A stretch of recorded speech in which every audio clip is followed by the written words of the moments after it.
I want to reflect this morning on a sad and upsetting reality which we're aware of, and that is the targeting of Jewish people the world over. That is taking place in broad daylight. It is taking place by people who think they have the right to walk up to Jewish people and to attack them. And trying to understand this requires a little bit of thought. But I'm going to suggest that this is actually more direct, less complicated than we sometimes make it out to be. So I want to reflect on attacks that we all read about took place in London, took place in Golders Green, a neighborhood where many Jews live, and also other different ethnic groups. And two individuals, Shlomi Rand and Moshe Shine, one in his 40s, the other in his 70s, were attacked, knifed by a man named Essa Suleiman. And the incident was claimed by an Iran-linked group, also responsible for other anti-Semitic attacks. So we read, I am sure, about the circumstances behind the attacks. And there was an individual, Ashkan Asadian, Iranian-born, naturalized British citizen, who saw what was happening, ran in the direction of the individuals that were being attacked, and he fended off the attacker for long enough that these individuals were able to escape, and he followed up and he approached the police, and he was able to detain this individual long enough for the police to apprehend him. So, horrible situation.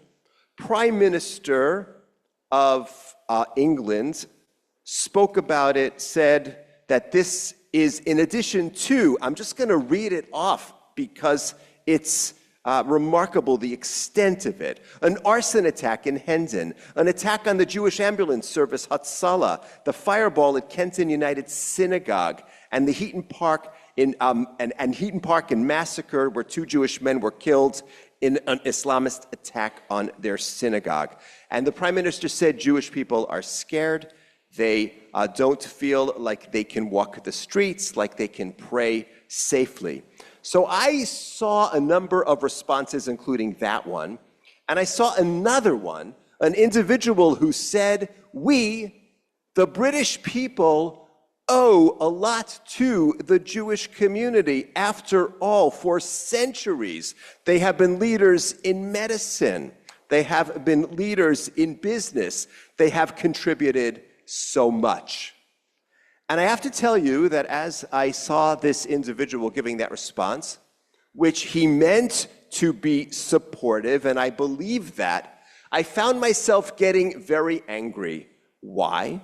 Because there is an implication, even if it's not intentional, that Jewish people need to earn their safety, that we need to contribute. We need to be doctors who find cures for diseases. We need to help local businesses and national businesses. And if we do all of that, then the people of that place are going to respond by securing our safety. The implication is that it's conditional, that the safety of Jewish people is conditional on how much they contribute to the society. So I want to say no to this well-meaning person. No to all of the people who believe that Jewish people need to sing for their safety, that we need to justify that we can walk down the street, that we can walk into a synagogue without fearing for our lives. We deserve to walk and eat and pray simply because we are human beings. Human beings deserve to be able to exist without fear for their lives. This is so basic, and as I started, so simple, but we're forgetting that. And I believe that Jewish people have a tendency to feed into this notion that we have to prove ourselves in order to justify being safe. This individual, Ashkan Akadian, said something that was so simple. When asked if it made a difference to him whether those attacked were Jewish or not, he said, "They are human." To him I say, yes. That's the point. Human beings have certain rights. No one needs to defend their right to exist in a space in London, in New York, in Amsterdam, in Israel, anywhere. No one should need to have to defend their own existence. And we are so accustomed to saying, look what we've done. Look what we deserve. Nobel Prize winners. That's not the point. If you don't win a Nobel Prize, you still deserve to be able to walk into your synagogue and not have to fear for your life. You should be able to sit in a kosher restaurant and not have to fear for your life. And this applies to everybody, not just to Jewish people. All human beings simply deserve to exist peacefully. Mayor Jacob Frey, mayor of Minneapolis, was speaking about how unjustly the Somali community has been treated in Minneapolis by federal agents. And he spoke about how the Somalis are doctors and lawyers and teachers. He said, look how much they contribute to the community. They are our neighbors. And that's true, and I get it, and good for him for reminding everybody that these people are neighbors. But if you drive a truck and you come from Somalia, you shouldn't have to be afraid that you are going to be rounded up and detained without due process. And even if you committed a crime, you are entitled to due process. You don't have to be a doctor or a lawyer. We get so caught up in this narrative, and it's really unfortunate and upsetting. The narrative of justification. You have to justify that you can walk down the street and expect not to be stabbed by another human being. So where does this come from? It comes from the notion that certain groups of people think that certain spaces belong more to them than they do to other people. That people who look like that, or who come from there, or who are part of a certain historic entity don't belong here as much as I do. They have to prove again and again that they deserve safety. Jewish people throughout our history have proven, look, we are the physician to the king. Look, we lend money. Look, we really, really deserve to be here because we have fed into this unfortunate narrative. We shouldn't have to self-justify, and nor should anybody else.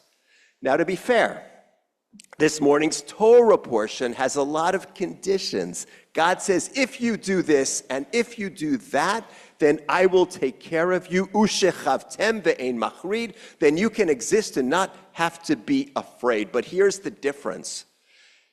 As Edith Bunker said to Archie in All in the Family, he's God, Archie, and you ain't.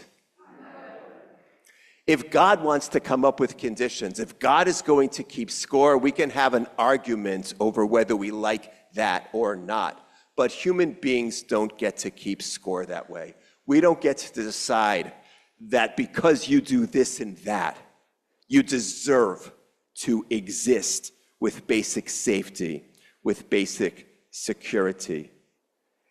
I want to take us through a beautiful series of ancient texts, because our rabbis, our teachers, they thought deeply about what it means to be a human being and what a human being deserves. So while they very much took care of the Jewish people, they also understood that they were part of a larger enterprise, a broader species. And so they asked the following question: Lama nivra ha'adam yechidi? Why was the first human being created as a single unit, just one? Why weren't human beings created all at once? And so they gave a variety of responses, and each one gives a window into their understanding of the essence of humanity. First answer, it teaches us, Shekol hem abed nefesh achat, ma'aleh alav hakatuv ki'ilu ibed olam maleh. Anybody who destroys a single individual, it is as though that person has destroyed a single world. Each human being is a world, the rabbis say. And conversely, kol hamekayem nefesh achat ma'aleh alav hakatuv ki'ilu kiyem olam maleh. Whoever preserves and saves a single soul, a single life, it is though that person has saved an entire world. Second, mipnei shalom habriot.